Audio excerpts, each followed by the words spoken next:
ఫిబ్రవరి 23 అంటే ఈ రోజు సోమవారం దేశీయ బంగారు మార్కెట్లో ధరలు మళ్లీ ఎగిసిపడ్డాయి. నేటి ట్రేడింగ్ ప్రకారం 24 క్యారెట్ల 10 గ్రాముల బంగారం 1,58,407 రూపాయలకు చేరగా, 22 క్యారెట్ల 10 గ్రాముల ధర 1,45,194 రూపాయలుగా నమోదైంది. నిన్నటి ధరలతో పోలిస్తే స్పష్టమైన పెరుగుదల కనిపిస్తోంది. వరుసగా పెరుగుతున్న ఈ ధోరణి కొనుగోలుదారుల్లో ఆందోళన కలిగిస్తుంది. అంతర్జాతీయ స్థాయిలో కూడా బంగారం బలమైన స్థాయిలో కొనసాగుతుంది. గ్లోబల్ మార్కెట్లో ఒక ఔన్స్ గోల్డ్ ధర ప్రస్తుతం $5,145 వద్ద ట్రేడ్ అవుతోంది.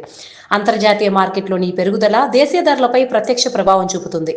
ముఖ్యంగా అమెరికా ఆర్థిక పరిస్థితులు, డాలర్ మార్పిడి విలువల్లో వచ్చే హెచ్చుతగ్గులు బంగారం ధరలను ప్రభావితం చేస్తున్నాయి. అమెరికా అధ్యక్షుడు డొనాల్డ్ ట్రంప్ అమలు చేసిన టారిఫ్ నిర్ణయాలపై supreme court of the United States తీసుకున్న నిర్ణయం మార్కెట్లో సానుకూల భావనకు దారితీస్తుందని భావించినప్పటికీ, యునైటెడ్ స్టేట్స్ డాలర్ బలహీనత కారణంగా పెట్టుబడిదారులు మళ్లీ బంగారం వైపు మళ్లారు. ఫలితంగా ధరలు మళ్లీ పైకి ఎగబాకాయి. ప్రస్తుతం బంగారం ధరలు ఆల్ టైమ్ గరిష్ట స్థాయితో పోలిస్తే సుమారు 25,000 వరకు తక్కువగా ఉన్నప్పటికీ, ఇటీవల కనిపిస్తున్న వేగవంతమైన పెరుగుదల మాత్రం భవిష్యత్తుపై సందేహాలు రేకెత్తిస్తుంది. ముఖ్యంగా పెళ్లిళ్ల సీజన్ కొనసాగుతున్న వేళ ఆభరణాలు కొనుగోలు చేయాల్సిన కుటుంబాలకు ఇది భారంగా మారింది.